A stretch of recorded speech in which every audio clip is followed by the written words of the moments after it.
Assalamualaikum warahmatullahi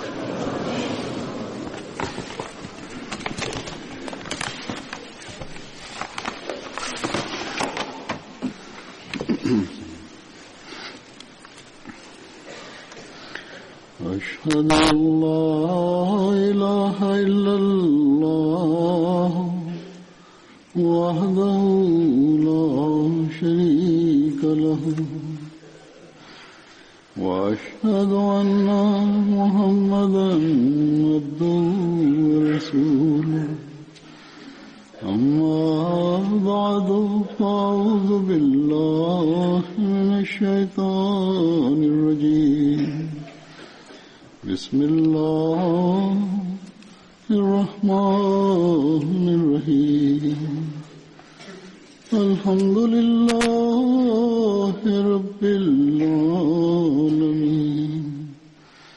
الرحمن الرحيم مالك يوم الدين إياك نعبد وإياك نستعين اهدنا الصراط المستقيم صراط الذين أنعمت عليهم غير المغضوب عليهم ولا الضالين.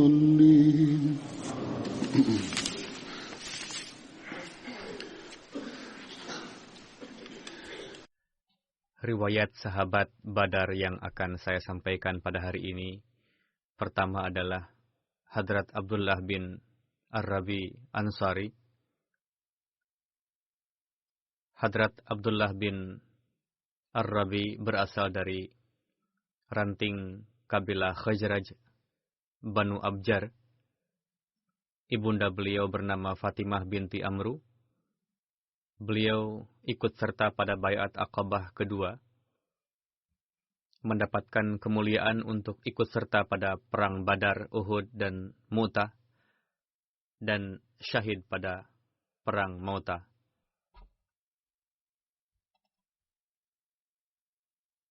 Sahabat berikutnya bernama Hadrat Atiyah bin Nuwairah. Beliau ikut serta pada perang Badar. Itu saja keterangan perihal beliau, yakni beliau ikut serta dalam perang Badar. Sahabat berikutnya Hadrat Sahal bin Qais. Ibunda beliau bernama Nailah binti Salamah. Beliau adalah sepupu dari penyair terkenal Hadrat Ka'ab bin Malik. Beliau ikut serta pada perang Badar dan Uhud dan syahid pada perang Uhud. Setiap tahun Rasulullah Shallallahu Alaihi Wasallam berziarah ke makam para syuhada Uhud. Ketika memasuki bukit tersebut, beliau bersabda dengan suara tinggi, Assalamualaikum bima sobartum fani'ma uqbaddar. Dalam surah Ar-Ra'd disebutkan bukan Assalamualaikum, tetapi dimulai dengan Salamun alaikum, yakni keselamatan atasmu disebabkan oleh kesabaranmu. Assalamualaikum bima sobartum fani'ma uqbaddar. Betapa baiknya hasil akhir dari rumah tersebut. Pasca kewafatan Hadrat Rasulullah, Hadrat Abu Bakar, Hadrat Umar, dan Hadrat Utsman terus melanjutkan sunnah tersebut. Begitu juga ketika Hadrat Muawiyah datang untuk ibadah haji atau umroh, beliau berziarah ke makam para syuhada Uhud. Hadrat Rasulullah bersabda, Laitani wudirtu ma ashabil jabal. Seandainya aku dapat beserta dengan para penghuni gunung itu. Maksudnya adalah, seandainya aku pun syahid pada hari itu. Begitu juga ketika Hadrat Sa'ad bin Abi Waqqas pergi ke Ghabah, sebuah kampung yang terletak di sebelah barat laut Madinah untuk melihat aset hartanya. Beliau biasa berziarah juga ke makam para syuhada Uhud. Beliau 3 kali mengucapkan salam, lalu melihat ke arah kawan-kawan beliau dan mengatakan, apakah kalian tidak mengirimkan keselamatan kepada mereka yang akan menjawab salam kalian? Barang siapa yang mengucapkan salam kepada mereka, yakni para syuhada Uhud, maka mereka akan menjawab salam itu di hari kiamat nanti. Suatu ketika Hadrat Rasulullah melewati makam Hadrat Mus'ab bin Umair, berhenti di sana dan berdoa, lalu menilawatkan ayat berikut, Minal mu'minina rijalun sadaqu ma'ahadullaha alaih, faminhum man qada nahbahu, wa minhum man yantazir, wa ma baddalu tabdila. Di antara orang-orang mukmin itu, ada orang-orang yang menepati apa yang telah mereka janjikan kepada Allah. Minal mu'minina rijalun sadaqu ma'ahadullah alaih.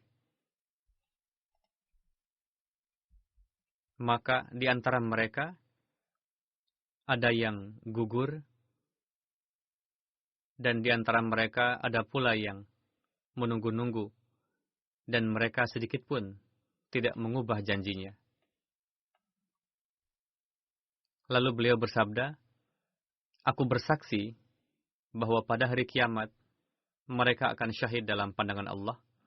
Biasakanlah untuk datang berziarah kepada mereka dan kirimkanlah doa keselamatan atas mereka. Demi zat yang jiwaku berada di tangannya, barang siapa yang mengirimkan doa keselamatan kepada mereka, yakni para syuhada Uhud, mereka akan menjawabnya pada hari kiamat.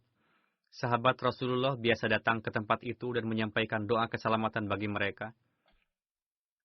2 saudari Hadrat Sahal bin Qais bernama Hadrat Sakhtah dan Hadrat Umara mendapatkan karunia untuk baiat kepada Hadrat Rasulullah sallallahu alaihi wasallam. Sahabat berikutnya Hadrat Abdullah bin Humair al-Ashjai, berasal dari Banu Duhman, sekutu kabilah Ansar, ikut serta pada perang Badar dengan saudara beliau, Hadrat Kharjah. Beliau ikut juga dalam perang Uhud. Istri beliau bernama Hadrat Ummi Thabit bin Harithah, yang baiat kepada Rasulullah. Hadrat Abdullah bin Humair termasuk ke dalam beberapa sahabat yang tetap bertahan di bukit Uhud bersama dengan Hadrat Abdullah bin Zubair. Ketika para sahabat lainnya akan turun ke lembah untuk bergabung dengan pasukan muslim lainnya, setelah melihat pemandangan kemenangan, Hadrat Abdullah bin Humair berdiri untuk menasihati mereka. Pertama-tama, beliau menyampaikan pujian kepada Allah Ta'ala, lalu menasihati para sahabat itu untuk taat kepada Rasulullah. Namun, mereka bersikap tidak taat terhadap perintah Hadrat Abdullah, lalu pergi. Hingga hanya tersisa tidak lebih dari 10 sahabat yang menyertai Hadrat Abdullah bin Humair di bukit. Melihat bukit kosong dari pasukan, Khalid bin Walid dan Ikrimah bin Abu Jahal kembali menyerang sahabat yang tersisa itu. Segelintir pasukan muslim itu menghujani pihak musuh dengan panah, hingga akhirnya pasukan musuh mendekati mereka, lalu mereka mensyahidkan semua yang ada di sana. Kisah lebih rinci perihal kejadian Uhud tersebut Hadrat Mirza Bashir Ahmad menulis dalam buku Sirat Khatamun Nabiyyin, yakni Hadrat Rasulullah tampil dengan disertai keyakinan akan pertolongan ilahi. Beliau menugaskan sejumlah pasukan di lereng Uhud, sehingga pegunungan Uhud posisinya berada di belakang pasukan muslim, sedangkan Madinah seolah-olah berada di depan. Dengan begitu, beliau melindungi bagian belakang pasukan. Pada bukit bagian belakang yang dari arahnya terdapat celah bagi musuh untuk masuk, diletakkan sejumlah pasukan. Sebagaimana untuk menjaganya, Rasulullah melakukan pengaturan dengan menugaskan 50 pemanah di bawah pimpinan Abdullah bin Jubair, lalu menegaskan kepada mereka dengan bersabda, apapun yang terjadi, kalian jangan tinggalkan tempat ini, teruslah tembakan panah ke arah musuh. Sedemikian rupa beliau perhatian untuk menjaga bukit tersebut, Sehingga beliau berkali-kali menginstruksikan Hadrat Abdullah bin Jubair untuk jangan sampai tempat itu kosong dari pasukan, walau bagaimanapun. Sekalipun kalian menyaksikan kemenangan di pihak kita, dan musuh mulai melarikan diri, kalian tetap jangan meninggalkan pos tersebut. Sebaliknya, jika kalian melihat pasukan muslim terdesak dan pasukan musuh unggul, kalian tetap jangan meninggalkan pos ini. Dalam riwayat lain, sampai disabdakan, meskipun kalian melihat burung-burung mencabik-cabik tubuh kalian, kalian tetap jangan meninggalkan tempat ini, sampai tiba kepada kalian perintah untuk meninggalkannya, yakni perintah dari beliau. Seperti itulah beliau memperkokoh bagian belakang dengan barisan pasukan muslim dan menetapkan beberapa kepala bagi setiap kelompoknya. Ketika kawan-kawan Abdullah bin Jubair melihat bahwa kemenangan telah diraih, lalu mereka berkata kepada pimpinannya, Abdullah, kita telah menang, pasukan lain tengah mengumpulkan harta rampasan perang, izinkanlah kami untuk bergabung dengan para pasukan itu. Abdullah melarang mereka dan mengingatkan mereka atas perintah keras dari Rasulullah. Namun kawan-kawannya itu lalai disebabkan kebahagiaan atas kemenangan. Lalu turun ke lembah dengan beralasan bahwa maksud perintah Rasulullah adalah untuk tidak meninggalkan pos sebelum benar-benar yakin. Karena saat ini kita sudah menang, untuk itu sah-sah saja jika kami pergi. Setelah mereka pergi, hanya tinggal Abdullah bin Jubair dan 5-7 orang pasukan yang tersisa melakukan penjagaan di pos. Mata jeli Khalid bin Walid mengamati dari kejauhan ke arah bukit yang kosong dari penjagaan. Melihat itu, ia langsung mengumpulkan pasukan dan kembali menyerang pos tersebut, lalu diikuti oleh Ikrimah bin Abu Jahal dengan pasukannya dari belakang. Sehingga akhirnya pasukan musuh dapat mensyahidkan dalam sekejap segelintir pasukan muslim di bawah pimpinan Abdullah bin Jubair itu, dengan menyerangnya secara tiba-tiba dari arah belakang.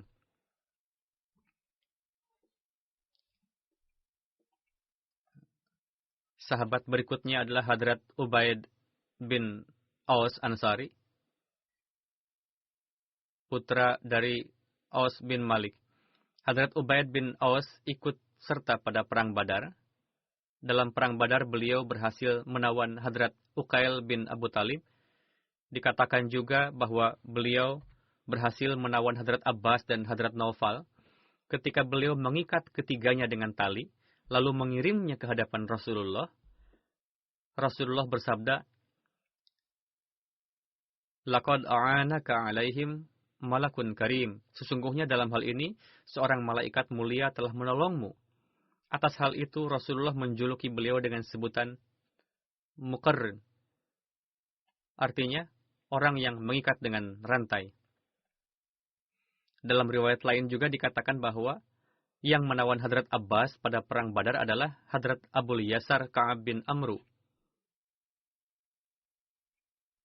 Hadrat Ubaid bin Aus menikahi Hadrat Umaymah binti An-Nu'man.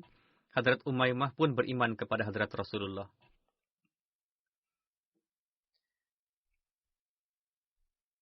Sahabat berikutnya adalah Hadrat Abdullah bin Jubair, yang mana tadi telah disampaikan. Begitu juga disebut-sebut dalam riwayat sahabat lainnya. Beliau pun pimpinan grup dan sebagai wakil dari Abdullah bin Jubair juga. Beliau termasuk ke dalam sahabat Ansar yang ikut pada Bai'at Aqobah kedua. Ikut juga pada Perang Badar dan Uhud. Pada Perang Uhud beliau syahid. Hadrat Abul As yang merupakan suami Hadrat Zainab, yakni putri Rasulullah, ikut serta dari pihak musyrik Mekah dan ditawan oleh Hadrat Abdullah bin Jubair. Hadrat Mirza Bashir Ahmad menjelaskan lebih lanjut perihal riwayat tersebut dalam buku Sirat Khatamun Nabiyyin. Beliau menulis, menantu Hadrat Rasulullah, Abul As, termasuk ke dalam tawanan Perang Badar. Istrinya, Hadrat Zainab, yang merupakan putri Rasulullah yang saat itu masih berada di Mekah, mengirimkan sesuatu sebagai tebusan bagi suaminya. Di antara Bentuknya adalah sebuah kalung. Kalung tersebut merupakan jahez, yakni hadiah perkawinan yang diberikan oleh Hadrat Khadijah, istri Rasulullah, kepada putrinya, Hadrat Zainab. Setelah melihat kalung tersebut, Hadrat Rasulullah teringat akan almarhum Hadrat Khadijah, lalu menangis dan bersabda kepada para sahabat, "Jika kalian mengizinkan, tolong kembalikan kalung ini kepada Zainab." Para sahabat yang saat tengah menunggu isyarah Rasulullah, lalu segera mengembalikan kalung itu kepada Zainab. Sebagai pengganti dari tebusan tersebut, Hadrat Rasulullah menetapkan syarat kepada Abul As untuk pergi ke Mekah dan mengirim Zainab ke Madinah. Dengan begitu, seorang mukmin selamat dari orang kufar. Beberapa masa kemudian, Abul As juga baiat masuk Islam, lalu hijrah ke Madinah. Akhirnya suami istri tersebut dapat berkumpul bersama di Madinah. Pada perang Uhud, Hadrat Rasulullah menetapkan Hadrat Abdullah bin Jubair sebagai komandan pasukan pemanah yang berjumlah 50 orang, dan diperintahkan untuk menjaga pos yang berada di bagian belakang pasukan Muslim. Kisah lengkapnya telah dijelaskan dalam riwayat hidup Hadrat Abdullah bin Humair. Selebihnya ditulis oleh Hadrat Mirza Bashir Ahmad sebagai berikut, yakni Hadrat Rasulullah tampil dengan disertai keyakinan akan pertolongan ilahi. Beliau menugaskan sejumlah pasukan di lereng Uhud, sehingga pegunungan Uhud posisinya berada di belakang pasukan Muslim, sedangkan Madinah seolah-olah berada di depan. Dengan begitu, beliau melindungi bagian belakang pasukan. Pada bukit bagian belakang yang dari arahnya terdapat celah bagi musuh untuk masuk, diletakkan sejumlah pasukan. Sebagaimana untuk menjaganya, Rasulullah melakukan pengaturan dengan menugaskan 50 pemanah di bawah pimpinan Abdullah bin Jubair, lalu menegaskan kepada mereka dengan bersabda, "Apapun yang terjadi, kalian jangan tinggalkan tempat ini. Teruslah tembakan panah ke arah musuh." Sedemikian rupa beliau perhatian untuk menjaga bukit tersebut, sehingga beliau berkali-kali menginstruksikan Abdullah bin Jubair untuk jangan sampai tempat itu kosong dari pasukan, walau bagaimanapun. Sekalipun kalian menyaksikan kemenangan di pihak kita, dan musuh mulai melarikan diri, kalian tetap jangan meninggalkan pos tersebut. Sebaliknya, jika kalian melihat pasukan Muslim terdesak dan pasukan musuh unggul, kalian tetap jangan meninggalkan pos ini. Hadrat Bara bin Azib meriwayatkan, Hadrat Rasulullah menetapkan Hadrat Abdullah bin Jubair sebagai komandan pasukan pada perang Uhud berjumlah 50 orang. Rasul menginstruksikan kepada mereka untuk tidak meninggalkan pos sekalipun burung-burung menyerang kita. Tetaplah di tempat, supaya kalian tetap terjaga. Sekalipun kalian melihat kita telah menang dan berhasil mengusir musuh, jangan tinggalkan pos ini sebelum ada perintah dari saya. Singkat kata, pasukan Muslim berhasil memukul mundur musuh. Hadrat Bara mengatakan, "Demi Tuhan, saya melihat para wanita musyrik tengah berlari sambil menyingkapkan pakaiannya." Pada zaman itu, para wanita pun ikut serta bersama pasukan dengan tujuan untuk menyemangati. Ketika berlari, terbuka tumit dan nampak gelang kaki mereka. Melihat kondisi demikian, kawan-kawan Hadrat Abdullah bin Jubair mengatakan, "Ayo kita ambil harta rampasan. Kawan-kawan kita telah duluan. Tunggu apa lagi kalian?" Hadrat Abdullah bin Jubair berkata, "Apakah kalian lupa akan perintah Rasulullah kepada kalian?" Kawannya menjawab, "Demi Tuhan, tentu kami akan bergabung dengan pasukan lain untuk mengambil harta rampasan. Mereka telah duluan mengambilnya. Kami akan menyusul mereka." Ketika kawan-kawan yang meninggalkan pos itu sampai di sana, perhatian mereka dikembalikan lagi ke pos, lalu kembali dengan kekalahan, yakni musuh telah menyerang, sehingga kemenangan menjadi berbalik. Hadrat Bara mengatakan, inilah kejadian yang mengenainya Allah berfirman, ketika Rasul yang berada di antara kawan-kawanmu yang lain memanggilmu, dalam surah Ali Imran 154, tidak lagi tersisa bersama dengan Rasulullah selain 12 pasukan.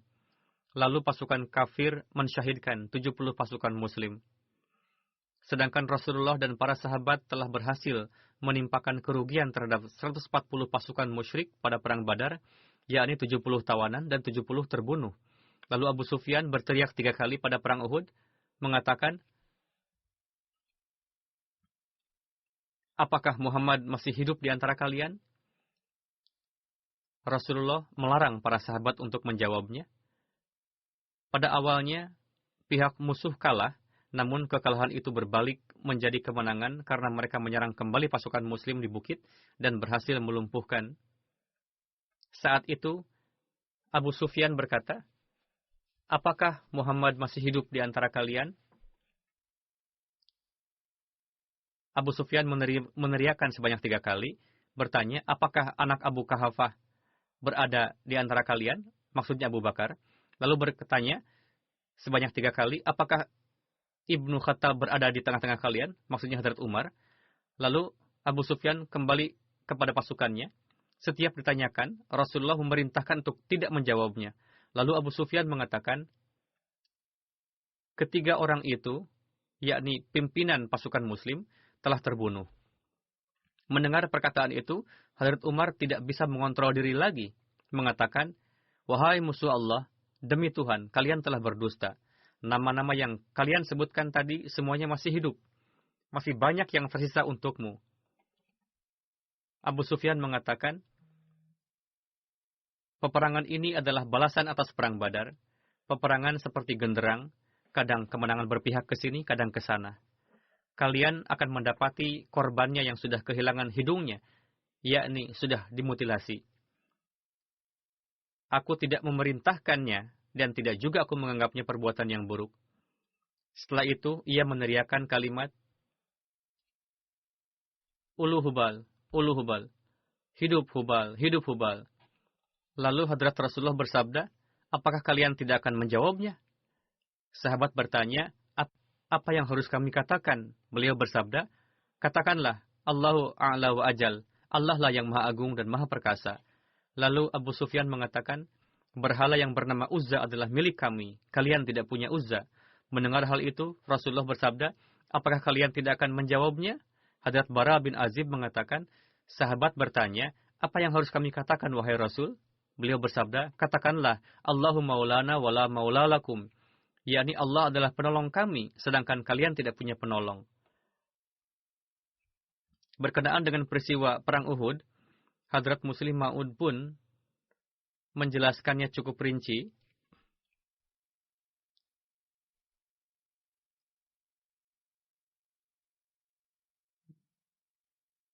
Beliau bersabda, para sahabat yang berada di sekitar Rasulullah terpojok ke belakang karena serangan musuh. Setelah itu mereka berkumpul di sekitar Rasulullah. Mereka mengangkat tubuh beberkat Rasulullah. Seorang sahabat bernama Ubaidah bin Al-Jarrah mencabut potongan besi yang menancap di kepala Rasul dengan giginya yang menyebabkan patahnya gigi sahabat tersebut. Tidak lama kemudian Rasulullah sadarkan diri, lalu sahabat menggiring para sahabat lain yang berada di 4 penjuru untuk berkumpul lagi. Pasukan yang tadi meninggalkan pos pun mulai berdatangan dan berkumpul lagi. Kemudian Rasulullah mengajak mereka ke lereng bukit. Ketika pasukan Muslim berdiri di lereng bukit, Abu Sufyan berteriak mengatakan, "Kami telah membunuh Muhammad." Rasulullah tidak merespon perkataan Abu Sufyan dengan tujuan supaya pihak musuh jangan sampai mengetahui keadaan sesungguhnya lalu menyerang lagi. Karena pasukan Muslim kondisinya sudah lemah, jangan sampai pihak musuh menyerang pasukan Muslim yang sudah terluka-luka. Ketika mengetahui tidak adanya jawaban dari pasukan Muslim, Abu Sufyan merasa yakin dengan anggapannya. Lalu ia berteriak lagi dengan mengatakan, "Kami pun telah membunuh Abu Bakar." Lalu Rasulullah memerintahkan Abu Bakar untuk tidak meresponnya. Lalu Abu Sufyan meneriakkan lagi, "Kami pun telah membunuh Umar."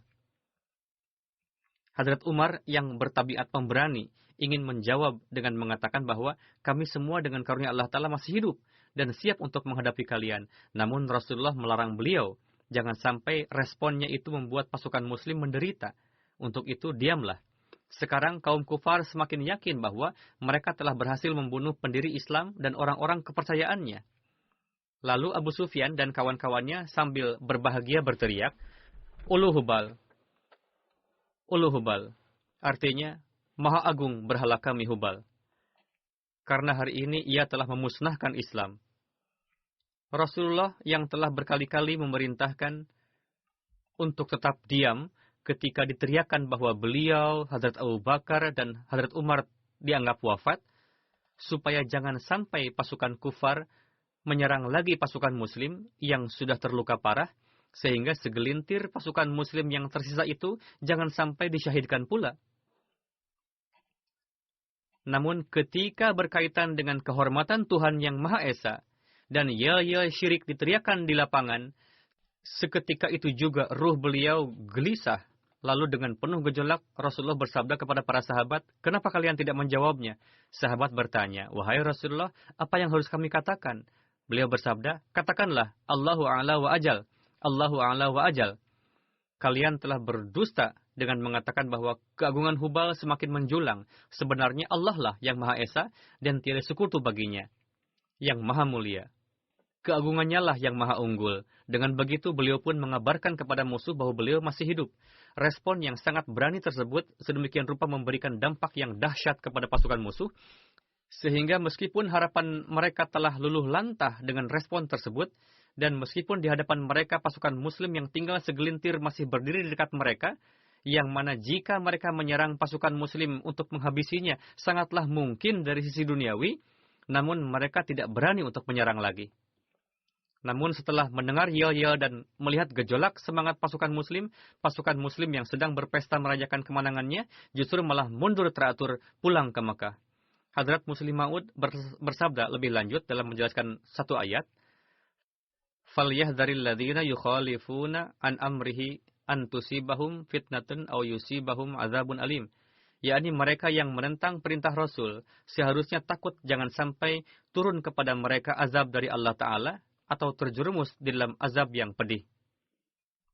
Beliau bersabda, coba perhatikan, disebabkan karena melanggar perintah tersebut, dalam perang Uhud, pasukan muslim mendapatkan kerugian yang besar. Rasulullah telah menetapkan 50 pasukan untuk menjaga lereng bukit.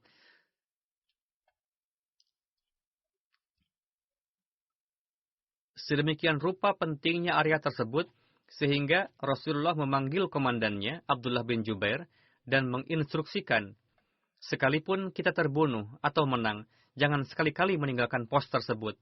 Namun ketika pihak musuh terdesak dan pasukan muslim berhasil memukul mundur, para pasukan yang telah ditetapkan untuk menjaga pos tadi mengatakan kepada komandannya, sekarang kita sudah menang. Tidak ada gunanya lagi kita berada di sini. Izinkanlah kami untuk mengambil hadiah dari jihad ini. Komandan menegaskan, janganlah kalian melanggar perintah Rasul. Rasul telah memerintahkan untuk tidak meninggalkan pos ini, sekalipun kalian menang atau kalah. Untuk itu, aku tidak dapat mengizinkan kalian. Pasukan berkata, bukanlah maksud dari Rasulullah untuk tidak bergerak sekalipun sudah menang. Tujuan beliau hanya untuk menekankan saja. Sekarang sudah menang, apalagi yang akan kita lakukan di sini? Lalu beberapa pasukan tersebut lebih mengutamakan pendapatnya di atas perintah Rasul dan meninggalkan pos itu. Yang tersisa hanya komandan, yakni Abdullah bin Jubair dan beberapa pasukan. Ketika pasukan kufar berlari ke arah Mekah, tiba-tiba Khalid menoleh ke belakang dan melihat kondisi pos yang kosong. Khalid memanggil Amr bin As yang notabene keduanya belum masuk Islam dan berkata, coba lihat, ini kesempatan yang sangat baik. Ayo kita balik menyerang pasukan muslim. Lalu kedua komandan itu mengumpulkan pasukannya yang tengah berlari, lalu menaiki bukit untuk menyerang pasukan muslim secara tiba-tiba. Segelintir pasukan muslim yang ada pada saat itu, yang mana tidak akan mampu menghadapi pasukan musuh, lalu dibinasakan oleh musuh dan memukul mundur pasukan muslim. Serangan tersebut begitu tiba-tiba, sehingga pasukan Muslim yang tengah berbahagia akan kemenangan itu tidak dapat berkutik. Hanya beberapa sahabat saja yang berlari dan berkumpul di sekitar Rasulullah, yang jumlahnya tidak lebih dari 20 orang. Seberapakah kekuatan mereka untuk terus menghadapi musuh tersebut? Akhirnya, disebabkan oleh serangan musuh tadi, pasukan Muslim terdesak mundur, sedangkan Rasul sendiri dalam medan perang. Pada saat itu beliau sendiri terkena lemparan batu yang mengakibatkan kawat besi menancap di kepala beliau. Sehingga beliau pingsan dan terjatuh ke dalam lubang. Lalu seorang sahabat mencabut besi yang menancap itu menggunakan giginya, yang mengakibatkan patah gigi tersebut. Lubang itu dibuat oleh beberapa orang jahat untuk mencelakai pasukan Muslim dengan menggali tanah lalu menutupinya. Mereka membuat lubang besar, lalu ditutup dengan ranting-ranting dedaunan, sehingga tidak nampak lubang. Rasul terperosok jatuh ke dalam lubang tersebut, lalu beberapa sahabat syahid dan jenazahnya terjatuh ke dalam lubang yang sama dan menimpa tubuh Rasul, sehingga menyebar kabar bahwa Rasulullah telah syahid. Namun para sahabat yang terdesak mundur karena serangan musuh, menghindari musuh dan berkumpul di sekitar Rasulullah. Mereka mengangkat Rasulullah keluar dari dalam lubang. Tidak lama kemudian Rasulullah sadar dari pingsannya, lalu beliau mengumpulkan semua para sahabat dari berbagai arah dan beliau mengajak mereka ke lereng gunung.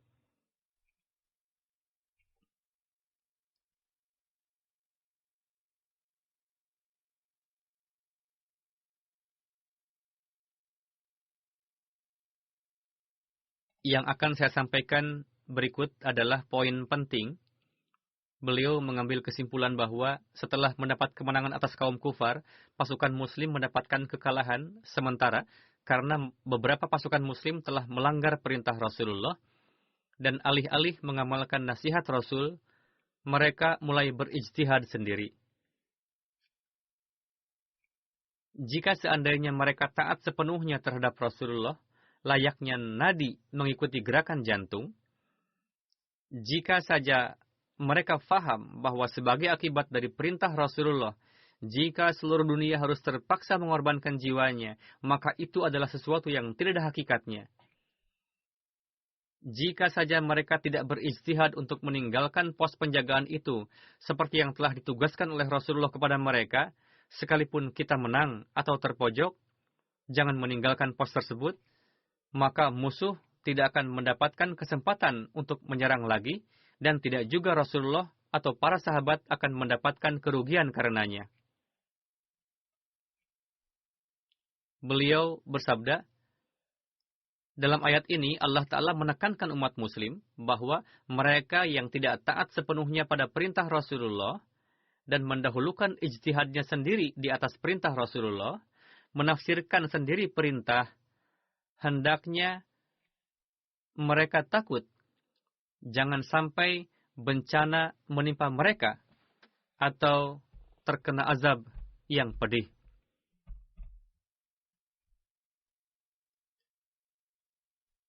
Seolah-olah disampaikan bahwa jika kalian ingin meraih kesuksesan, tugas kalian adalah untuk taat di bawah satu tangan. Selama ruh ini hidup, maka umat muslim pun akan terus hidup. Dan jika ruh ini hilang, maka meskipun Islam akan tetap hidup, namun tangan Allah Ta'ala akan mencekik leher orang-orang yang berpaling dari ketaatan kepada Rasulullah.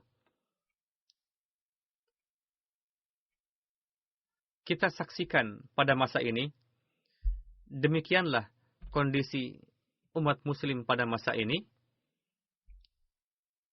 Pertolongan Allah Ta'ala tidak menyertai mereka, sesuai dengan sabda Rasulullah untuk beriman kepada Masih dan Mahdi yang akan datang, untuk menyampaikan salam Rasulullah kepadanya, dan meyakininya sebagai hakim adil. Umat muslim mulai menafsirkan sendiri semua perintah tersebut, dan akibatnya kita saksikan sendiri saat ini. Di sini terdapat satu pelajaran bagi para Ahmadi juga, peringatan, yakni setelah beriman kepada Hadrat Masih Maud alaihissalam, ketaatan yang sempurnalah yang akan menjadi jaminan untuk meraih keberhasilan dan kemenangan. Walhasil, setiap kita perlu untuk mengevaluasi diri masing-masing sejauh mana standar ketaatan kita. Telah dijelaskan tadi bahwa bersama dengan Abu Sufyan ada Ikrimah bin Abu Jahal. Terdapat pada riwayat kedua, Hadrat Muslih Maud menceritakan sahabat yang lain, Amr bin As, yakni mereka menyerang pos. Dalam beberapa riwayat lain tertulis nama sahabat yang lain. Penelitian yang dilakukan oleh Departemen Research Cell dalam hal ini bahwa dalam buku-buku sirat juga tertulis yakni Khalid bin Walid menyerang bersama Ikrimah bin Abu Jahal. Dijumpai juga keterangan bahwa komando yang diberikan oleh kaum musyrik kepada beberapa orang untuk memimpin pasukan berkendara, salah satunya adalah Amr bin As. Diriwayatkan bahwa ketika melihat pos kosong, Khalid bin Walid menyerangnya bersama dengan pasukan berkuda dan diikuti dari belakang oleh Ikrimah bin Abu Jahal. Jika kita perhatikan dari satu sisi ketiga hal tersebut, dapat terlihat kesesuaian berdasarkan referensi dari Hadrat Muslih Maud dan kitab-kitab sejarah lainnya bahwa karena pengawas pasukan berkuda kaum musyrikin adalah Hadrat Amr bin As, untuk itu beliau pun ikut serta di dalamnya. Karena Abu Sufyan, Ikrimah dan Abu As, ketiganya ikut serta. Jika diperhatikan, tidak ada pertentangan dalam riwayat tersebut. Peristiwa syahidnya Hadrat Abdullah bin Jubair sebagai berikut. Ketika Khalid bin Walid dan Ikrimah bin Abu Jahal melancarkan serangan, Hadrat Abdullah bin Jubair pun melontarkan panah sampai anak panah beliau habis. Lalu beliau menghadapi musuh dengan tombak sampai tombak beliau putus. Lalu beliau menggunakan pedang sampai beliau syahid dan terjatuh. Beliau disyahidkan oleh Ikrimah bin Abu Jahal. Ketika beliau terjatuh, musuh menyeret jenazah beliau lalu memutilasinya dengan brutal. Begitu kejamnya tubuh beliau ditombaki sehingga usus keluar dari tubuh beliau. Hadrat Khawad bin Jubair meriwayatkan, ketika kondisi Hadrat Abdullah bin Jubair seperti itu, pasukan lainnya sampai di tempat jenazah beliau. Saya pun bersama mereka. Saya tertawa ketika tidak ada yang tertawa. Saya mengantuk ketika tidak ada orang yang mengantuk saat itu. Saya kikir ketika tidak ada orang yang kikir saat itu. Dikatakan kepada beliau bahwa tidaklah mungkin ketika kondisi tersebut dialami oleh manusia. Hadrat Khawat menjawab, saya mengangkat Hadrat Abdullah dengan kedua lengan, lalu saya mengikat luka beliau dengan sorbanku. Ketika mengangkat jenazah beliau, terdapat pasukan musyrik pada arah lain, dan ikatan sorban terbuka, lalu jatuh ke bawah. Usus Hadrat Abdullah bin Jubair terkeluar. Kawan saya ketakutan karena musuh semakin mendekat, lalu melihat ke belakang. Melihat itu, saya tertawa, berpikir apa yang sedang ia lakukan. Lalu ada seseorang yang maju dengan membawa tombaknya, membawanya di hadapanku. Karena saya mengantuk, sehingga tombak terlepas. Ini pun merupakan pertolongan dari Allah Ta'ala. Kenapa saya mengantuk? Rasa kantuk itu dari Allah Ta'ala. Dalam kondisi demikian, tidak dapat berbuat apa-apa lagi. Tombak benar-benar dekat leher, namun tombak itu tersingkir, dan ketika saya menggali kuburan untuk Abdullah bin Jubair, saya memegang busur panah. Tanah bukit sudah mengeras, sehingga kami membawa jenazah dan turun di lembah. Lalu aku menggali kuburan dengan menggunakan ujung busur panah.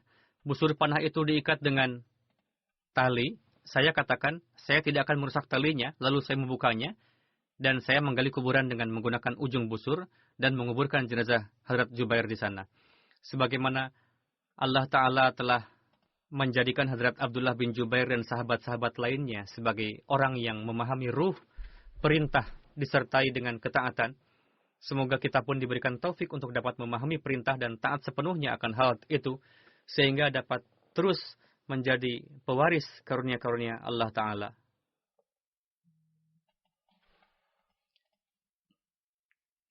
Setelah salat saya akan memimpin salat jenazah gaib.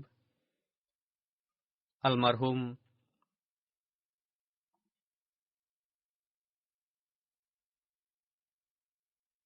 Tuan Nadirul Husni yang wafat pada tanggal 20 Desember dalam usia 85 tahun di Kanada.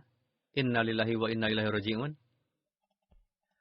Almarhum seorang yang soleh, mukhlis dan pribadi yang baik. Pengorbanan harta beliau sangat luar biasa. Almarhum adalah seorang musi.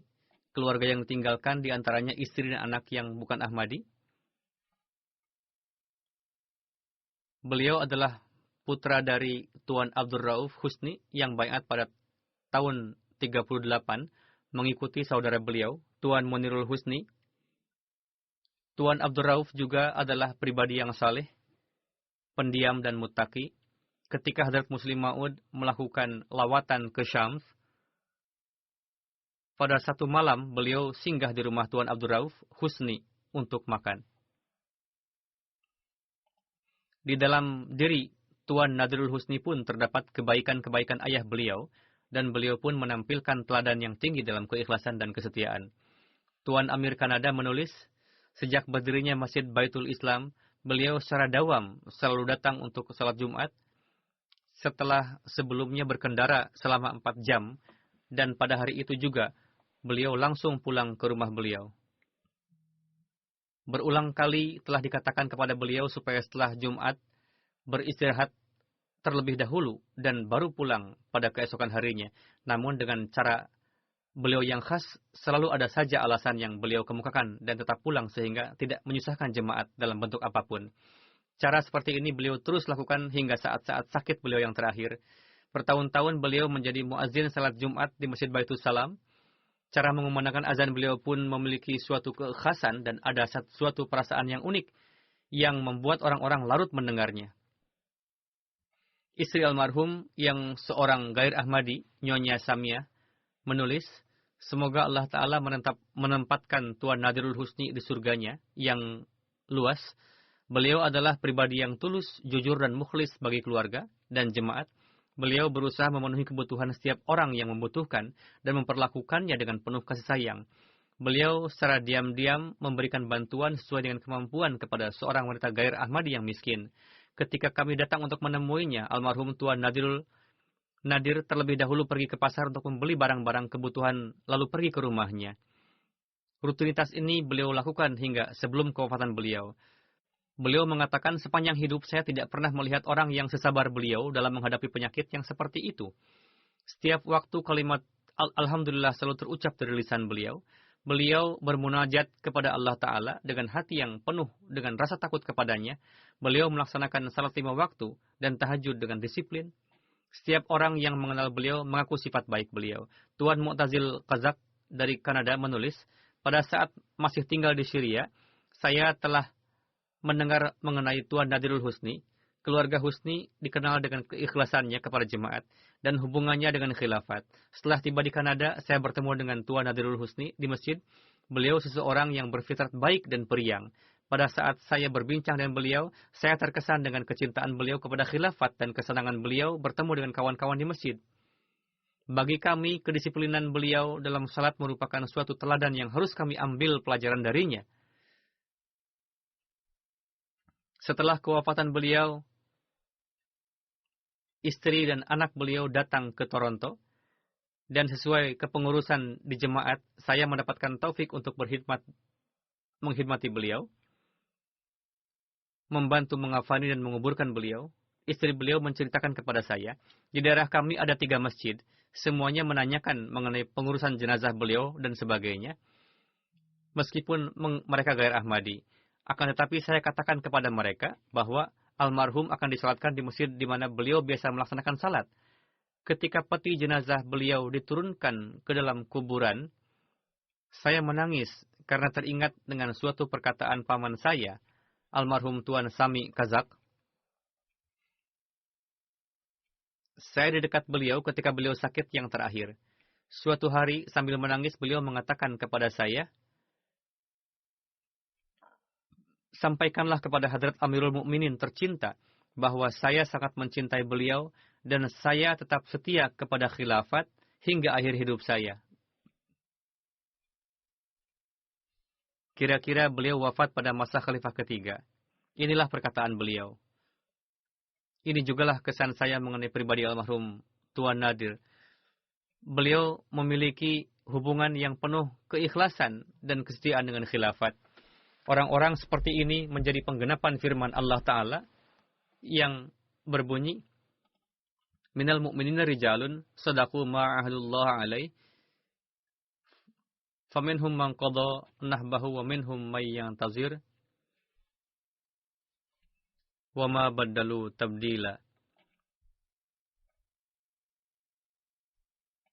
Kemudian Tuan Khazak mengatakan bahwa almarhum memiliki banyak kenangan dengan para khalifah. Ketika Hadrat Muslim Maud datang ke Syria pada tahun 55, beliau mendapatkan karunia untuk menyertai huzur. Dan pada tanggal 3 Mei tahun 55, diadakan suatu majlis di sana bersama dengan para Ahmadi Syria. Hadrat Muslim Maud dalam majlis tersebut berbicara kepada mereka dalam bahasa Arab. Mengenai pertemuan yang bersejarah ini, Hadrat Muslim Maud bersabda, majlis yang dilaksanakan pada hari ini adalah bersejarah.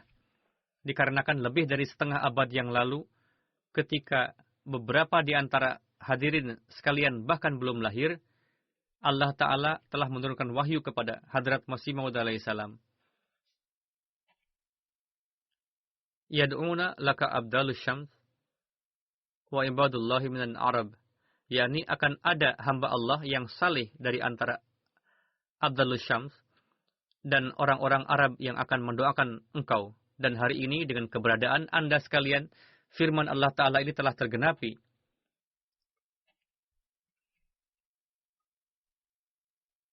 Almarhum Tuan Nadir Al-Husni memiliki beberapa foto kenangan beliau bersama dengan Hadrat Muslim Maud pada kesempatan lawatan ini. Keponakan beliau, Tuan Ammar Al-Muski yang di sini berkhidmat di bagian tafsir dan tinggal juga di London, mengatakan, beliau memiliki hubungan yang akrab dengan Hadrat Chaudhry Zafrullah Khan. Almarhum juga menerjemahkan satu buku Hadrat Chaudhry Zafrullah Khan ke dalam bahasa Arab. Beliau memiliki hubungan yang erat dengan jemaat. Beliau tidak bisa tahan mendengar kata-kata yang tidak patut mengenai sosok Hadrat Masih Maud alaihissalam dan para khalifah. Suatu kali beliau pergi bersama dua orang saudaranya untuk takziah ke seorang Ghair Ahmadi. Di sana hadir juga seorang ulama ternama Syria, Syekh Albani bersama dengan beberapa orang muridnya. Mereka mengetahui almarhum Tuan Nadir Husni dan saudara-saudara beliau adalah Ahmadi. Mengetahui hal ini, mereka mulai memperbincangkan perkara-perkara yang bertentangan dengan antara para Ahmadi dengan para maulwi lainnya. Ketika salah seorang di antara mereka menggunakan kata-kata yang tidak patut mengenai Hadrat Masih Maud alaihissalam, paman saya almarhum Tuan Nadir Husni berdiri dengan marah dan berkata, jika di antara kalian ada yang berani, ayo berdebat dengan saya. Padahal mereka hanya bertiga, sedangkan jumlah murid dari Syekh Albani lebih dari 15 orang. Tidak ada seorang pun di antara mereka yang berani untuk berdebat. Bahkan alih-alih berdebat, mereka malah memulai perkelahian dan berusaha untuk menyerang mereka bertiga. Akan tetapi, orang lain yang hadir dalam takziah tersebut melerai mereka. Di masa pendidikan, beliau tidak pernah melewatkan kesempatan untuk menyampaikan pesan Hadrat Masih Maud alaihissalam setelah menyelesaikan pendidikannya di sekolah. Beliau pergi ke Amerika untuk mengambil studi mechanical engineering. Di tahun terakhir, beliau berdiskusi dengan orang-orang dari suatu firqah Yahudi. Mereka kehabisan dalil. Lalu mereka datang kepada prinsipal dan memintanya untuk mengeluarkan beliau dari college. Singkatnya, atas permintaan prinsipal tersebut, beliau berpindah college dan pergi meninggalkan Amerika menuju Kanada. Fokus perhatian beliau sepenuhnya senantiasa tertuju pada buku-buku Hadrat Masih Maud alaihissalam dan para khalifah. Beliau membaca buku-buku Hadrat Masih Maud alaihissalam yang berbahasa Arab dengan suara beliau dan merekamnya. Beliau juga selalu berusaha untuk mempelajari bahasa Urdu dan menerjemahkan syair-syair Farsi Hadrat Masih Maud alaihissalam ke dalam bahasa Arab. Seluruh kemampuan bahasa Arab dan Inggris beliau curahkan untuk pekerjaan menterjemah. Beliau juga tergabung dalam tim penterjemah ke dalam bahasa Arab jilid pertama 5 volume tafsir berbahasa Inggris. Beliau juga menulis beberapa buku dalam bahasa Arab sebagai jawaban atas para penentang Islam dengan mengambil faedah dari buku-buku Hadrat Masih Maud alaihissalam. Di antaranya, beliau menulis suatu buku yang berjudul Nubuatan-Nubuatan Terdahulu mengenai pengutusan Rasul Agung Muhammad SAW. Beliau memiliki satu perpustakaan pribadi yang besar yang berisi buku-buku Islami. Beliau berwasiat mengenainya supaya sepeninggal beliau diserahkan kepada jemaat. Tuan Abdul Qadir Odeh mengatakan, beliau juga menulis beberapa buku mengenai jemaat. Kemudian buku-buku tersebut beliau terbitkan dengan biaya sendiri. Beliau adalah sosok yang mukhlis dan sangat mencintai khilafat. Beliau juga selalu menjelaskan kepada orang-orang mengenai pentingnya canda.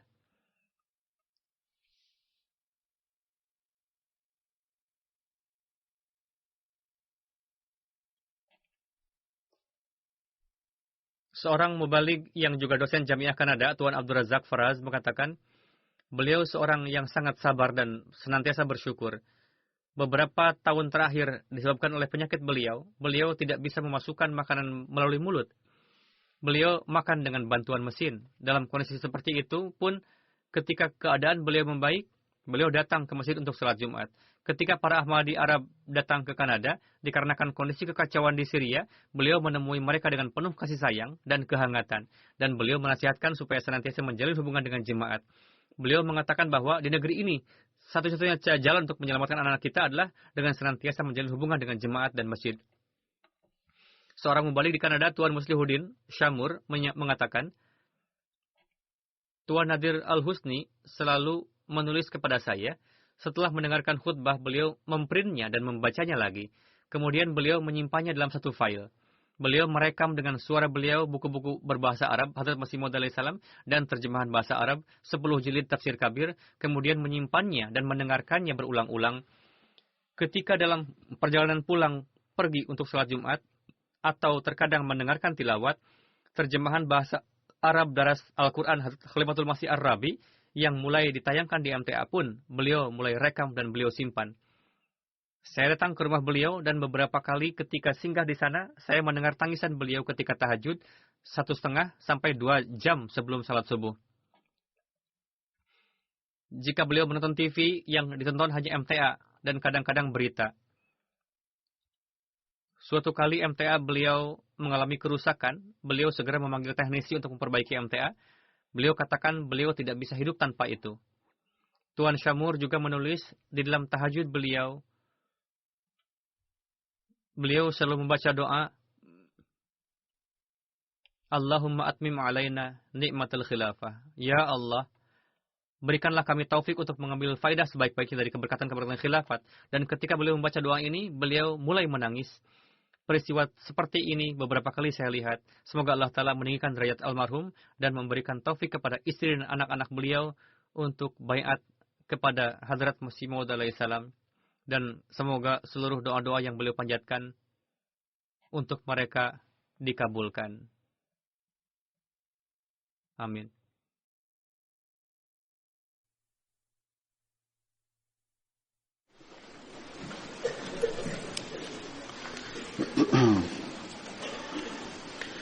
Alhamdulillah nahmaduhu wa nasta'inuhu wa nastaghfiruhu wa nu'minu bihi wa natawakkalu alayhi wa na'udzu billahi min shururi anfusina wa min sayyiati a'malina. من يهده الله فلا مضل له ومن يضلل فلا هادي له ونشهد أن لا إله إلا الله ونشهد أن محمدا عبده ورسوله. عباد الله رحمكم الله إن الله يأمر بالعدل والإحسان وإيتاء ذي القربى وينهى عن الفحشاء والمنكر والبغي يعظكم لعلكم تذكرون. اذكروا الله يذكركم وادعوه يستجب لكم ولذكر الله أكبر